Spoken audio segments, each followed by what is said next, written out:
Hello દોસ્તો, કેમ છો તમે બધા?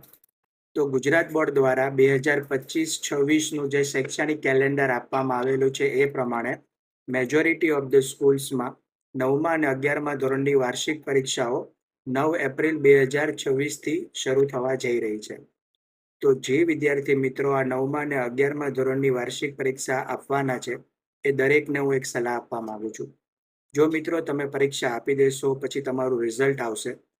આ રિઝલ્ટ તમે એકવાર ફાઇલ કરી દેશો ને પછી એ તમને તમારી કારકિર્દીમાં ભવિષ્યમાં ક્યારે યુઝફુલ થશે ને એનું કંઈ ફિક્સ નથી. એના માટે આપણે અનસર્ટેન છીએ. પણ હા, એક વસ્તુ હું તમને ચોક્કસપણે કહેવા માંગુ છું કે 10મા ધોરણ માટે 9મું ધોરણ અને 12મા ધોરણ માટે 11મું ધોરણ છે ને એ બેઝ છે, ફાઉન્ડેશન છે, એ પાયો છે.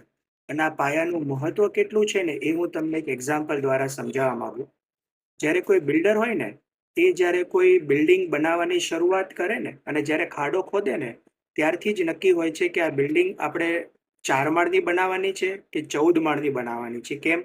કારણ કે એ પ્રમાણે એના જે પિલર્સ હોય, એનો જે પાયો હોય એ એટલો મજબૂત બનાવવો પડે.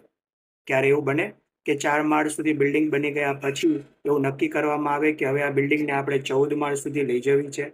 જે બિલકુલ શક્ય નથી, કારણ કે એ ઇમારતના પાયા છે એ 4 માળનું વજન ખમી શકે એટલા જ મજબૂત બનાવવામાં આવેલા હોય છે. તો મિત્રો યાદ રાખજો, તમે પણ તમારી કારકિર્દી રૂપી ઇમારતને સૌથી ઊંચાઈ સુધી લઈ જવા માંગો છો તો તમારો ફાઉન્ડેશન એટલે કે બેઝ છે એ એકદમ સ્ટ્રોંગ હોવો જોઈએ.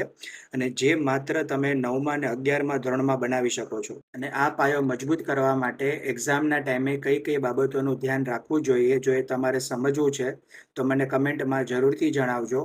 હું તમને એના માટે એક અલગથી ડેડિકેટેડ રીલ બનાવી આપીશ. વિડીયો કેવો લાગ્યો છે, જો તમને ગમ્યો હોય તો લાઈક કરજો અને આવા જ ઇમ્પોર્ટન્ટ અપડેટ માટે ચેનલને ફોલો કરી દેજો. Thank you.